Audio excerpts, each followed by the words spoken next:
Semakin bertambah usia, saya makin sadar, ada dua hal yang diam-diam menghancurkan hidup banyak orang, bahkan hidup kita sendiri.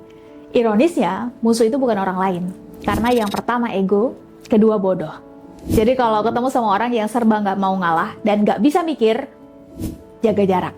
Awalnya saya agak ragu menjawabnya, tapi belakangan saya makin yakin dengan hipotesis ini, bahwa penyebabnya boleh jadi bukan keadaan, bukan atasan yang galak, bukan kompetitor, bahkan bukan mereka yang pernah menyakiti kita. Karena semua itu di luar kontrol kita dan bisa jadi masa lalu yang nggak bisa kita ubah. Dua hal ini adalah ego dan kebodohan. Yap, ego membuat kita merasa paling benar, sementara kebodohan bukan sekedar tidak tahu, tapi menolak fakta dan merasa diri sudah tahu segalanya.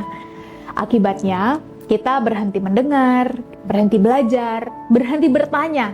Kita lebih sibuk mempertahankan pendapat daripada mencari kebenaran. Ada satu kalimat yang selalu saya ingat, teman-teman. Yang paling berbahaya bukan orang yang tidak tahu, tetapi orang yang tidak tahu bahwa dirinya tidak tahu. Karena saat kita sadar bahwa kita belum tahu atau enggak tahu, disitulah proses belajar dimulai. Kita mulai mendengar, bertanya, mencari tahu, dan akhirnya bertumbuh. Dan kebodohan bukan berarti IQ kita rendah. Disinilah orang banyak yang keliru memahami kebodohan. Banyak orang dianggap cerdas karena IQ-nya tinggi, tetapi tetap terjebak dalam kebodohan karena menolak belajar dan merasa diri selalu benar.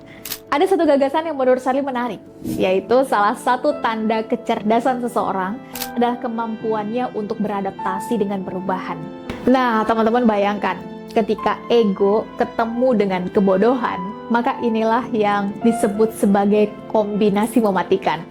Karena orang yang tidak tahu, mungkin masih bisa dikasih tahu.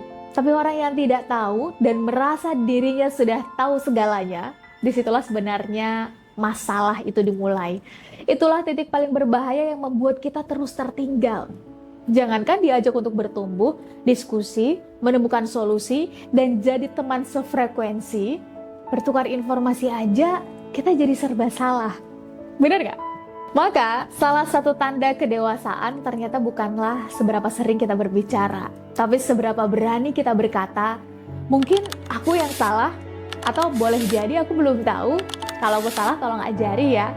Karena kata orang bijak, ilmu tumbuh dari kerendahan hati, dan kerendahan hati adalah penawar terbaik bagi ego dan kebodohan.